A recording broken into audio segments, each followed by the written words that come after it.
우연히 켰는데 오은영 박사님이 나오는 프로였어요. 제목이 오은영의 금쪽 상담소였어요. 그 애들 놓고 하는 게 아니라 어른들 놓고 하는 거였습니다. 거기에 소개되는 그 패널이 누구냐면 배우 김혜성 씨예요. 누구냐면 이 사람이 그 MBC 예전에 그 시트콤 중에 거침없는 하이킥 아세요? 모르죠. 다 성경만 보시니까 모르죠. 이순재 씨하고 남은희 씨가 나오는데 3대가 함께 살면서 벌어진 일들을 코믹하게 만들어내는 시트콤이에요. 여기에 출연한 배우였는데 어느 날 갑자기 사라지고 만 거예요. 이 김혜성 씨가. 은퇴한 건 아니었어요. 알고 보니까 자신에 대한 안 좋은 소문이 나서 그만 세상과 사람들과 담을 쌓고 살아버린 거예요. 이제 나와서 대화하는 가운데 이분의 성격이 드러나는데요. 극단적인 내향적 성격의 소유자예요. 극단적. 사람들과 관계 맺는 걸 매우 힘들어하고 그것 때문에 인간성이 나쁘다라는 오해를 받게 되는 거예요. 근데 저는 이제 오은영 박사님이 출연하는 프로라서 잠깐 보다가 그냥 조금 보다가 넘기려고 했는데 그만 제 시선을 빼앗기고 말았어요. 뗄 수가 없는 거예요. 왜냐하면 이 김혜성 씨의 고민을 듣다 보니까 나 같은 사람이 있는 거예요. 저 똑 닮은 사람이 거기 있는 거예요. 김혜성 씨의 성격과 제가 너무너무 비슷한 거예요. 예를 들면 이런 거죠. 김혜성 씨는요, 친구하고 만날 약속을 해요. 그래 놓고 막 나가려다가 갑자기 나가기 싫어지는 거예요. 안 나가버려요. 제가 그래요. 제가 친구와 만났어요. 친구와 만났는데 예상치 않은 만남이 또 생깁니다. 친구가 계획 중에도 없는 다른 친구를 데리고 와요. 그럼 집에 들어가 버려요. 제가 그래요. 굉장히 낯가림이 심하고 그런 사람이고 사람과 만남이 편하지 않은 거예요. 여러분 아십니까? 저는요, 제 이 목양실 방에서 한 걸음 나가는 게 굉장히 힘든 사람입니다. 저는 이 모양실에서요, 한 걸음 나가는 게 어마어마하게 힘들어요. 가끔씩 교회에서 목사님 뭐 만들었는데 와서 드세요 합니다. 이제 저쪽 식당에서 행사 있고 저는 못 가는 겁니다. 그게 내려가는 게 너무너무 힘든 거예요. 당진 시내에서 무슨 집회가 있다, 저는 너무너무 힘든 거예요. 너무 힘든 겁니다. 이런 제가 참 목회하고 있으니까 말이 안 되죠.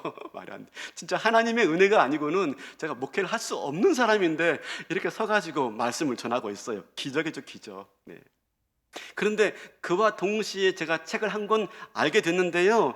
바로 구입해서 봤는데 그 책 제목이 이겁니다. 콰이어트라는 책입니다. 콰이어트. 아마 아시는 분들은 아실 거예요. 그 7년간 뉴욕 타임즈의 베스트셀러였어요. 그리고 아마존 그 인터넷 쇼핑몰의 최장기 베스트셀러예요. 콰이어트. 이 저자는 슈전 케인이라는 사람인데요. 아주 내향적인 소녀였어요.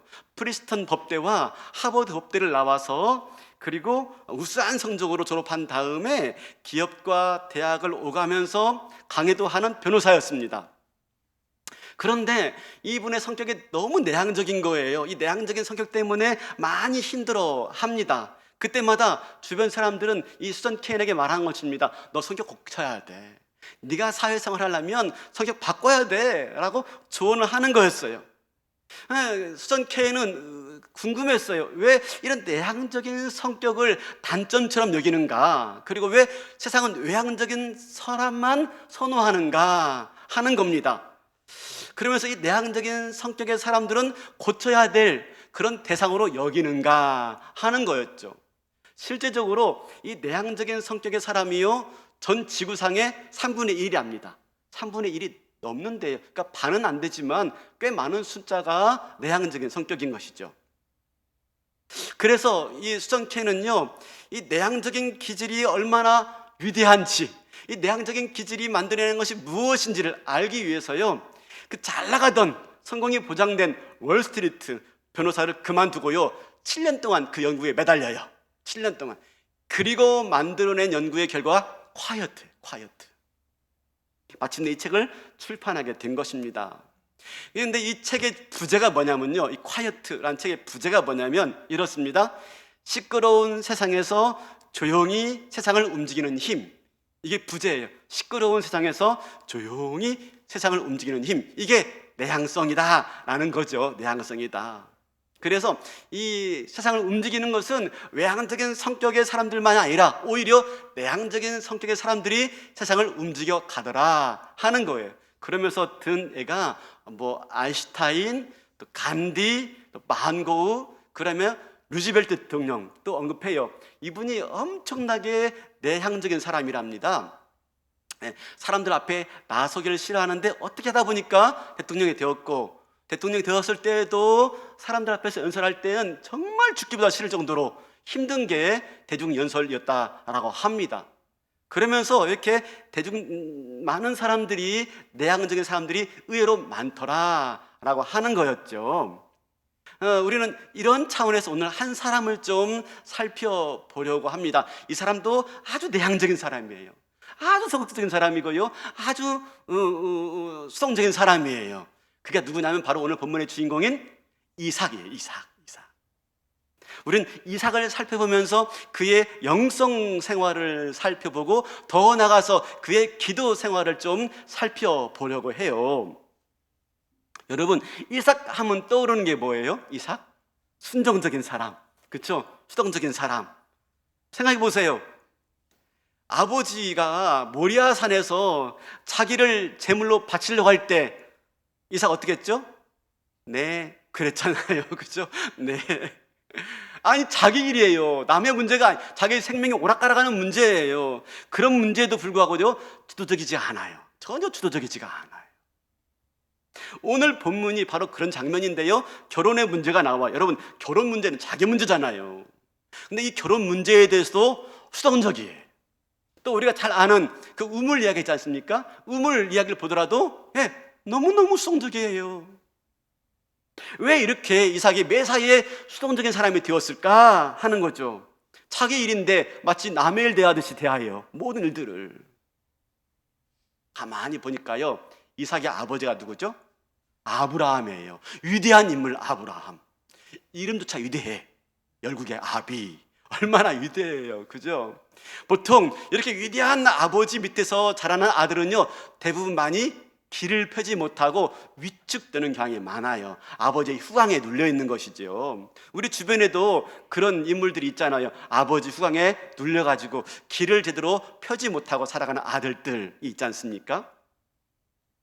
또 이삭의 이름이 뭐예요? 이삭의 이름이 기쁨, 웃음이에요. 항상 부모에게 기쁨 되어주고 항상 부모에게 웃음이 되려고 하다 보니까요, 자기 마음대로 살아보지를 못하는 거예요. 자기 마음대로 순정적인, 그냥 아버지가 말하면 네 하는 순정적인 아들로 살아온 거예요. 그러다 보니까 자기 개성이 하나도 없어요. 뭐 하나 자기 뜻대로 살아가는 게 없어요. 그런데 재밌는 것은요, 그런 무색 무미 무취의 사람 밑에서 자라는 아들은요, 그런 아버지 밑에서 자라는 아들은요, 정반대인 경우가 많은 거죠. 천방지축, 그죠? 지가 하고 싶은 대로 다 하는, 그 누구예요? 야곱이죠. 야곱, 이삭의 아들 야곱, 그죠? 한마디로 말하면 이삭은요, 그 위대한 아버지와 천방지축이고 지 멋대로 살아가는 아들의 사이에 끼인 샌드위치의 존재가 이삭인 거죠. 그러다 보니까 그가 주도적인 인생을 살지 못해요. 답답한 인생을 살고 있는 것이지요. 근데 이런 가족 구성원의 환경 속에서도 이삭은 나름대로 하나님을 신앙하며 살아가는 방법이 있었어요. 그게 뭐예요? 바로 묵상이에요. 묵상. 자기가 하고 싶은 말을 다 하지 못해도, 자기가 하고 싶은 대로 다 하며 살지 못해도, 그런 가운데서도 자기의 세계를 만들어가고 하나님과의 만남의 세계를 만들어 갔던 것입니다. 그게 뭐라고요? 묵상이에요. 묵상. 오늘 본문은 이런 이삭의 성격이 그대로 드러나고 있는 것이 오늘 본문이에요. 지금 이삭의 나이가 40세예요. 여러분, 나이 40이면요, 지 앞가림 좀 할 수 있는 나이입니다. 그죠? 일반적으로. 근데 어떡합니까? 지금 앞가림 하고 있습니까? 건너편 텐트는요, 아버지 아브라함이 주무시고 계셔요. 이쪽 텐트는요, 아들 이삭이 누워 있는데 밤은 깊어가는데 잠이 오지 않아. 둘 다 깊은 시름 때문에 둘 다 한숨만 푹푹 쉬어대고 있는 거죠. 저쪽 텐트에서 아이고, 그러면 이쪽 텐트에서 아이고. 왜요? 지금 아브라함은 그 아내 사라가 세상을 떠난 이후입니다. 집안에는 모름지기 안주인이 있어야 되죠. 안주인이. 근데 지금 안주인의 공백기예요. 그러면 얼른 이 아들이라도 장가를 가서 며느리 데리고 들어와 살아야 되는데 이 꿈쩍도 하지 않는 거예요. 아들이 나이가 벌써 훨씬 장가갈 나이가 들었는데 꿈쩍도 하지 않고 있으니 아브라함이 답답한 거죠. 답답한 거죠. 그래서 마침내 아브라함이 앞장서 나서요. 자기의 충직한 종을 부릅니다. 불러서 아들의 신부감을 찾아오라 라고 명령을 내립니다. 그래서 하란에 가서 친척집에 가서 신부감을 찾아오라 라고 명령을 내립니다. 여러분, 이 순간 이삭이 어떻게 하고 있습니까? 이게 이삭의 문제예요. 이게 이삭의 문제. 여러분, 신부감을 찾아오라고 하는 순간이에요. 자기 문제, 자기 아내가 될 사람 찾아오라고 하는 거예요. 그러면 자기가 나서야지. 아버지, 아니, 제가 갔다 올게요. 제 신부감이니 제가 찾아올게요. 그렇게 나서야 되는 게 마땅한 거 아니겠어요? 근데 어떡합니까? 네, 그냥 아버지 앞에 나가서 요구하기보다는요, 묵묵히 묵상의 길을 택해요. 그죠? 고요한 저녁 무렵에 들판에 나가서 묵상을 하는 겁니다. 이리저리 걸으면서. 한편 종은요, 아브라함의 명령을 따라서 하란에 도착해서 이삭의 신부감을 찾습니다. 마침내 리브가를 만나게 되고요, 리브가를 신부감으로 데리고 돌아와요. 오늘 읽은 장면이 바로 그 장면입니다. 63절, 이삭이 저물 때에 들에 나가 묵상하다가 눈을 들어 보매 낙타들이 오는지라. 묵상하는 가운데 리브가를 만나는 장면이에요. 이삭이 종으로부터 이야기를 듣고요, 데리고 온 리브가를 안으로 맞이하고 있는 장면이 오늘 본문의 내용입니다. 여러분, 자기 아내 맞이하는 겁니다. 자기 아내. 근데 그냥 다짜고짜 맞이하고 있어요. 그냥 말하고 말 붙이지 않아요. 자기 아내 문제인데, 자기 아내인데 자기가 할 줄 아는 게 아무것도 없어요. 그냥 순종하는 모습이에요. 자신감도 하나도 없어요. 근데 여러분, 그냥 아무 소리 없이 이삭이 리브가를 맞이하지만 그 너머에는 뭐가 있었어요? 묵상 기도가 있었어요. 묵상 기도. 수동적인 것 같고, 아무 결정도 하지 않는 것 같고, 아무 주도권도 없는 것 같고, 아무 생각도 없는 것 같지만 사실은 그 너머에 뭐가 있었습니까? 묵상 기도가 있었던 거예요. 묵상 기도. 그래서 리브가를 지금 아내로 맞이하고 있는 겁니다. 이삭이 아무 생각이 없는 게 아니에요. 왜 생각이 없겠습니까? 묵상 기도를 통해서 이 여인이 하나님이 나에게 보내신 여인이구나 하는 걸 알게 된 거죠. 여러분, 여기서 이 묵상이라는 단어는요, 히브리어로 사흐예요. 사흐. 제가 우리 전사님 통해 가지고 좀 알아봐 주세요 했더니 이 묵상이라는 뜻은요, 묵상하다, 기도하다, 묵상하다, 기도하다 같이 섞여 있는 겁니다. 시편 1편 2절에 보니까 이 용례는 다르지, 용례를 살펴보면 어근은 좀 다른데요, 용례를 살펴보면 이렇습니다. 오직 여호와의 율법을 즐거워하여 그의 율법을 주야로 묵상하는도다. 그리고요, 시편 119편 148편, 내가 주의 말씀을 조용히 읊조리려고 내가 새벽에 눈을 떴나이다. 새벽에 눈을 떠서 조용하게 읊조리면서 기도하고 있는 겁니다. 하나님 뜻을 구하고 있는 것이지요. 주의 뜻은 어디 있습니까? 주의 뜻은 무엇입니까? 묵상 기도예요. 묵상 기도는요, 하나님께 기도하는 또 다른 기도의 모습을 말씀하고 있는 겁니다. 깊은 기도의 단계를 말씀하고 있는 겁니다. 뭐죠? 내 생각만 막 말하고 하나님 들으셨죠? 알았죠? 저 내려갑니다 하고 딱 가는 게 아니에요. 그것도 기도지만 어떡합니까? 기도하는 가운데 그럼 하나님 뜻은 무엇입니까? 왜 내 삶에 아무 일도 일어나지 않는 거예요? 하나님 분명히 나한테 약속의 말씀을 주었으면 그 약속이 이루어져야 되는데 하나님 이건 지금 뭐예요? 라고 하나님 뜻을 구하고 있는 거예요. 하나님 뜻을 구하며 기다리며 인내하다가 하나님의 음성이 들려왔을 때 마침내 그 음성 앞에서 네, 알겠습니다, 내가 순종하겠습니다 라고 말하는 것이 바로 묵상 기도예요. 묵상 기도. 묵상 기도는요, 네, 기도하는 것이 오래 되어지는 거. 같은 기도 제목이지만요, 이루어지지 않았다고 포기하지 않는 거예요. 그 제목 가지고 계속 기도하고 있는 것입니다. 하나님, 작년 성구 영신 예배 때 3가지 기도 제목 냈어요. 근데 왜 이 3가지 기도 제목들이 이루어지지 않는 거예요? 하면서 계속해서 우리 지난 성구 영신 예배 때 3가지 기도 제목 내라고 한 것이 그겁니다. 그걸 붙잡고 기도하는 겁니다. 근데 응답되지 않는 거예요. 계속 기도하는 겁니다. 근데 왜 하나님 이루어지지 않는 거예요? 하나님이 3가지 아시지요? 계속 기도하니까 3가지 이제 말도 하지 않아. 하지만 그것 붙잡고 기도하는 가운데 주의 뜻이 어디 있는 거예요? 하나님의 계획은 어디 있는 것입니까? 기다리면서 내가 앞서지 아니하고 하나님이 그 가운데 내 안에 들어와서 그 일들을 행하실 때까지 기다리다가 하나님 마침내 일하실 때 내가 아멘 하면서 순종하는 것, 이게 묵상 기도인 것이죠. 오늘 그런 가운데서 지금 이삭이 자기 아내를 맞이하고 있는 겁니다.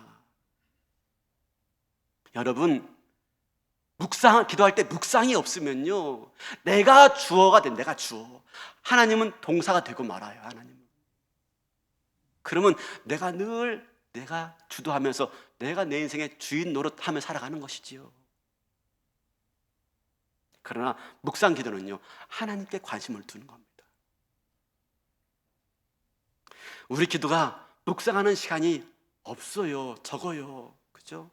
열심으로 기도하는데 묵상이 적어요. 그죠? 근데 묵상이 없으면요, 하나님이 활동하시는 공간이 적어집니다. 그러면 내가 상황에 흔들려요. 기도해도 내가 상황에 흔들리는 것입니다. 왜 응답되지 않는 거지? 따라서 내가 기도를 포기하게 되어지고 나 중심적인 사람이 되어지고요. 묵상이 없으면요, 아무리 열심히 봉사해도요, 공동체에 손해를 끼치고요, 문제를 만들어내는 거예요. 열심히 있지만 성숙하지 못한 거죠.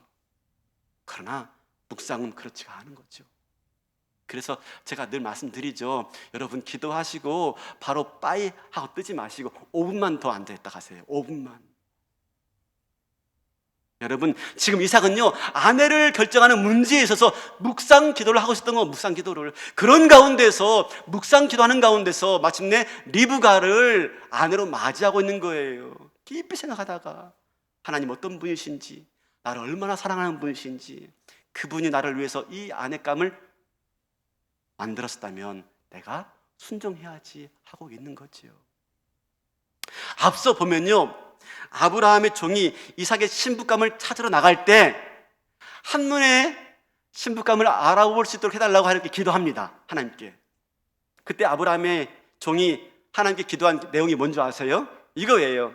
하나님, 내가 우물가에 앉아서 물 좀 달라고 할 때 여인에게, 낯선 사람에게도 물을 줄 수 있는 그 여인이 우리 주인의 아들의 신부감인 줄 알겠습니다. 더 나가서 그걸로 끝내지 아니하고 내가 요청하지 않았는데도 불구하고 가축에게까지도 물을 주겠다고 그렇게 배려하는 세심한 여인이 제 주인의 아들의 신부감인 줄 알겠나이다. 내게 허락하옵소서라 기도하죠. 여러분 보세요. 왜 아브라함의 종이 이렇게 기도했을까요? 이삭의 신부감을 놓고. 아브라함 집안의 여주인 되기 위해서는요, 아브라함처럼 손님 대접하기를 좋아하는 사람이어야 합니다. 더 나아가서요, 가축까지도 세심하게 살필 수 있는 그런 사람이어야 하는 거. 왜 그렇죠? 아브라함이 복의 통로예요. 아브라함은 복의 통로로 쓰임받은 가문이에요. 그래서 아브라함을 통해서요, 낯서는 사람에게도 복이 흘러가야 되고, 아브라함을 통해서요, 가축에게까지도 복이 흘러가서 그들을 풍요롭게 하는 존재가 되는 것이 바로 아브라함 가문이며, 이 가문을 잘 유지할 게 안주인의 역할이었던 것입니다. 그래서 그런 여인을 허락하옵소서라고 기도했던 것이지요. 마침내 그 종이 기도한 대로 하나님은 리브가를 만나게 해주었고, 이삭은 그런 리브가가 하나님이 예비하신 배필인 줄 알고 그렇게 지금 맞이하고 있었던 거예요. 그 너머에 뭐가 있었다고요? 묵상기도. 그냥 맞아들인 게 그냥 순종적이니까 아니에요. 묵상기도 끝에 이 여인이 하나님이 내게 허락하신 여인이구나 하고 받아들일 수 있었던 이유가 되었던 것이지요. 여러분 아십니까? 묵상기도는요, 내가 바라는 것 이상의 최상의 것을 얻게 하는 것이 묵상기도예요. 묵상기도. 그는 아버지 아브라함처럼 주도적으로 뭘 달라고 기도하지 못했어요. 아들 야곱처럼 하나님과 씨름하듯이 적극적으로 매달리는 기도는 하지 못했어요. 그러나 그는 묵상하면서요, 하나님의 뜻을 한없이 기다리면서 하나님의 섭리를 기다리고, 마침 하나님이 일하실 때 그것이 하나님의 역사인 줄 알고 순종하는 믿음의 사람이었던 것입니다. 이게 묵상의 힘이에요. 리브가를 아내로 맞이하고 최상의 것을 얻게 된 겁니다. 사랑하는 성도 여러분, 지금 저와 여러분에게 있는 배우자 하나님이요, 종보다 앞서 가가지고 마치 리브가를 만나게 하신 것처럼 여러분의 배우자, 남편, 아내 하나님이 미리 만나게 하신 줄로 믿습니다. 아멘이 없어요. 아멘. 종보다 앞서 가가지고 하나님이 리브가 만나도록 다 하신 거예요. 그래서 마침내 묵상 기도 가운데 아멘하고 리브가 맞이한 거죠. 그죠? 지금 하나님이 내 배우자 만나게 하신 그 이면에 뭐가 있었어요? 앞서 가셔가지고 나에게 딱 맞는 사람 만나게 하신 줄로 믿습니다. 아멘 하시라니까요. 아멘. 아멘. 네. 최상의 배우자. 그죠? 여러분, 우리가 묵상 기도할 때요, 최상의 것을 얻게 된다 하는 걸 꼭 기억하세요. 오늘 말씀 다 잊어버려도요, 내가 묵상 기도할 때 하나님 나에게 최상의 것을 허락하신다. 아멘. 네, 그렇죠. 내가 주도적이지 않아요. 내가 앞서지 않아요. 묵상 기도는요, 내가 일하는 것보다도 하나님이 일하시도록 내 안을 내어드리도록 내 안을 내어드리고 묵묵히 주님을 기다리는 것, 이게 묵상 기도예요. 그래서 묵상 기도의 은혜는 뭐라고요? 내가 원하는 것 이상의 최상의 것을 얻게 하는 것이지요. 이삭이 결혼 이후에도 그의 삶이 순탄하지만은 않았어요. 우리가 잘 아는 아까 말한 우물 사건 나와요. 우물 사건.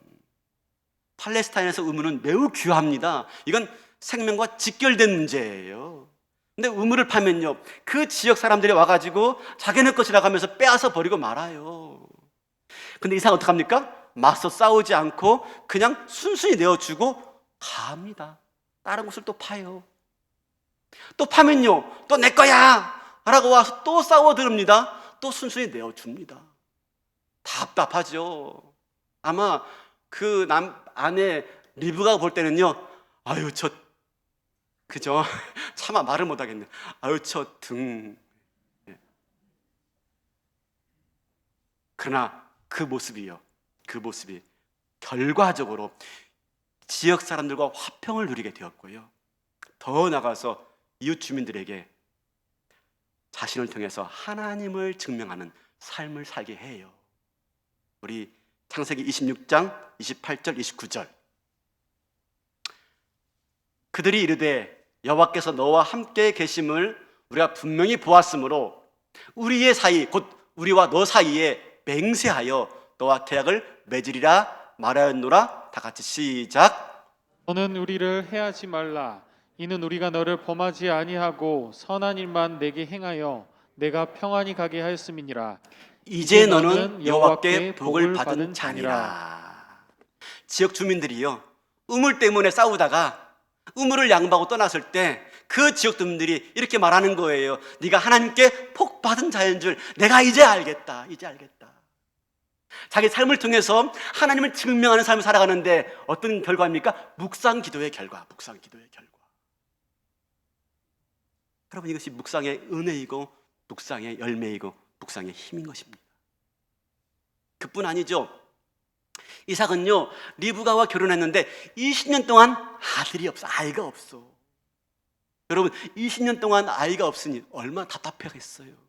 대를 이어가야 되는데, 이 가문을 이어가야 되는데, 그런데 이삭은요 다른 수단과 방법을 쓰지 않아요. 인간적인 방법을 고려하잖아요. 아무리 이 아이가 늦어져도 다른 수단을 쓰지 않아요. 그에 비해서 그 아버지 아브라함은요 수단을 쓰잖아요. 여종 하갈에게 들어가가지고 이스마엘 낳지 않습니까? 그에 비해서 아들 야곱은요 수단과 방법을 가리지 않아요. 축복권 얻기 위해서야 아버지를 속이고 형을 속여서 장자권을 빼앗아 오지 않습니까? 수단과 방법을 가리지 않아요. 이삭은 흔들림이 없어요. 서두르지 않아요. 아무리 급해도 수단을 쓰지 않아요. 어떻게 이삭이 이럴 수 있었을까요? 묵상 기도의 결과인 거예요. 묵상 기도에 깊이 생각했던 거예요. 깊이. 하나님께서 나에게 분명히 축복을 약속해 주었는데 왜 내 삶은 이럴까? 왜 내 삶은 이렇게 힘들까? 조금 더 나아지는 게 왜 없을까? 생각하고 또 생각하면서 기도를 하고 있는 거예요. 여러분 아십니까?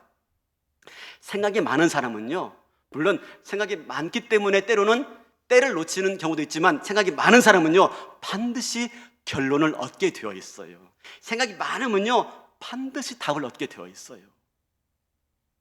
하나님께서 분명히 약속했고 놀라운 지혜로 섭리하시는 분인 줄 깨닫게 되어져요. 묵상 기도하면서. 그래서 기다릴 수 있었고 마침내 최상의 것을 얻게 되는 거예요. 이게 이삭의 삶이에요. 이게 이삭의 묵상 기도예요. 여러분 우리 기도하고 싶지 않습니까? 그렇죠? 이런 기도를 통해서 저와 여러분의 삶 가운데서도 내가 기대한 것 이상의 최상의 것을 얻으며 누리며 살아야 되지 않겠습니까? 올 한 해. 그렇죠? 여러분 이런 면에서요 이삭을 똑 닮은 사람이 있어요. 그게 누구게요? 바로 이삭의 손자 요셉이에요. 요셉의 멘토는요 아버지 야곱이 아닙니다. 할아버지 이삭이에요. 할아버지 이삭. 요셉이 형들의 시기심 때문에 애굽의 종으로 팔려갑니다. 모진 고생 당하죠. 모진 고생, 이루 말할 수가 없죠. 그러나 그런 가운데서도요 한마디 불평하지 않아. 한마디 원명하지 않아. 묵묵히 하나님의 때를 기다리면서 자기에게 주어진 시간들을 충실히 보내요. 포기하자, 자포자기하지 않아. 그죠? 드디어 오랜 시간이 지난 다음에 애굽 왕 바로에게 총애를 받게 되어지고 애굽의 총리가 되어지죠. 우여곡절 끝에 그러다가 형들을 만나요. 자기를 판 원수 같은 형들을 만나요.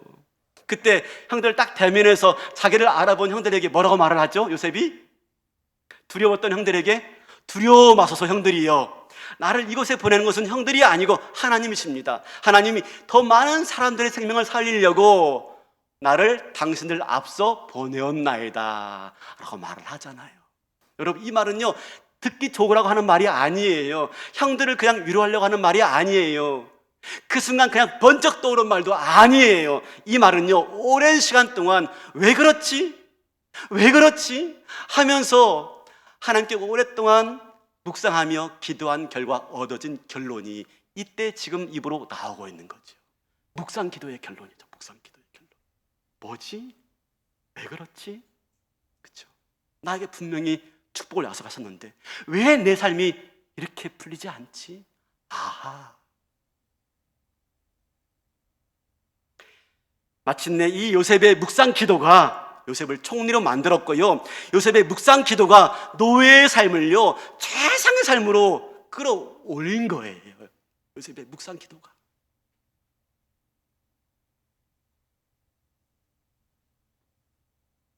마침내 수단과 방법을 가리지 않고 하나님의 약속과 때를 기다리면서 마침내 하나님의 역사하실 때, 순종하며 나갈 때 이삭은 최고의 열매를 거뒀는데요. 창세기 26장 12절 13절 읽어볼까요? 12절 제가 먼저 읽을게요. 13절 같이 읽어줍시다. 12절 이삭이 그 땅에서 농사하여 그 해에 100배나 얻었고 여호와께서 복을 주심으로 시작. 그 사람이 창대하고 왕성하여 마침내 거부가 되어. 아멘. 이 말씀이 올해 저와 여러분의 삶 가운데 그대로 응답되어지는 귀한 응답의 말씀이 되기를 축원합니다. 축원합니다. 축원합니다. 그렇죠? 네.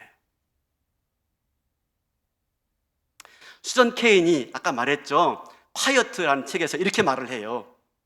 내향적인 성격이 문제가 되지 않는다. 오히려 혼자 있는 시간에 묵상하면서 생각에 힘을 키우고 자신을 개발하면 세상을 조용히 움직이는 진짜 성공자가 될 수 있다. 이분이요, 수전 케인이 세계 지식인의 축제인 테드 아시죠? 테드, TED, 그 테크놀로지 엔터테인먼트 디자인이라는 이 컨퍼런스, 우리나라는 이걸 본따 가지고 세바시 세상을 바꾸는 시간 15분 만들어냈지만 똑같은 프로에 미국에서 먼저 일어난 테드예요. 이 컨퍼런스 개막식에 수전 케인이 대미를 장식합니다. 수전 케인이 강연을 딱 마치니까요, 1,500명, 제가 영상 봤거든요. 1,500명의 청중들이 다 같이 일어나가지고 기립박수합니다. 그리고 이 수전 케인의 동영상이요, 아주 짧은 시간에 조회수 100만을 돌파해요. 돌파. 그리고 많은 전 세계 사람들에게 귀한 감동을 줍니다. 여러분, 묵상은 이렇게 힘이 있어요. 묵상은요. 하물며 묵상 기도는요, 더한 거죠. 묵상 기도는요, 위대한 거죠. 묵상 기도는요, 내 삶을요, 최상의 삶으로 끌어올리는 게 묵상 기도라니까요. 기도하면서 하나님을 깊이 묵상하는 거죠. 기도하면서 하나님이, 전능하신 하나님이 나를 어디에 쓰시려고 이렇게 다루실까? 그렇죠? 기도하면서요, 마침내 내 삶의 공간에서 하나님이 역사하도록 나를 겸손하게 내어드리고 순종하는 거. 그때 내 인생이 최상의 삶을 살아가는 거죠. 100배의 결실을 맺는. 어제 한 성도님과 통화를 했어요. 가족이 코로나에 확진돼가지고 자가격리 중에 있는데 고생이 이만저만이 아니에요. 가족이 한꺼번에 확진된 게 아니라 시간을 두고 확진되다 보니까 이 자가격리 기간이 플러스 연장되는 거예요. 너무 힘든 거죠. 그죠? 감당할 생업도 있는데 몸도 마음도 고생이 이만저만이 아닌 거예요. 전화로 위로하며 기도하다가 그렇게 힘든 와중에서 이렇게 저에게 말씀하시는 거예요. 목사님, 10년 들어서 기도하며 시작했는데 왜 이런 일이? 하나님이 무슨 뜻이 있어서 이렇게 다져주시는 것이겠죠? 그러면서 이렇게 말하더라고요. 훗날 이것을 놓고 반드시 하나님의 은혜였다라고 말할 날이 분명히 올 거예요. 그쵸? 네, 맞아요. 그럴 거예요. 사랑하는 성도 여러분, 바라기는 올 한 해 우리가 정말 호기롭게 또 멋지게 계획을 세우며 출발했어요. 근데 아무 일도 일어나지 않을 수 있어요. 시간이 지나가도, 아니 오히려 어려운 일 생길 수 있어요. 바라기는 그 순간에도 여러분, 우리의 기도를 포기하지 않고 꼭 붙들고 계속해서 기도할 수 있는 저와 여러분 될 수 있길 바랍니다. 그런 가운데서 포기하지 않고 기도하는 가운데, 붙잡고 기도하는 가운데 하나님의 음성이 들려오시기 시작하고, 마침내 기다리는 중에 하나님이 내 안에서 역사할 공간이 넓어지고 하나님이 일하기 시작하는 놀라운 역사를 볼 때, 내가 아멘하며 순종하며 나아갈 때, 올 한 해 저와 여러분의 삶 가운데 기대한 것 이상으로 최상의 삶이 펼쳐져 마침내 올 한 해를 하나님께 영광을 돌릴 수 있는 멋진 인생 살아가는, 다시 한번 말하면 기도하는 성도, 그렇죠? 기도하는 성도, 그래서 최상의 삶으로 올 한 해 하나님께 올려드릴 수 있는 저와 여러분 되시기를 주님의 이름으로 축원합니다. 다 일어나시겠습니다.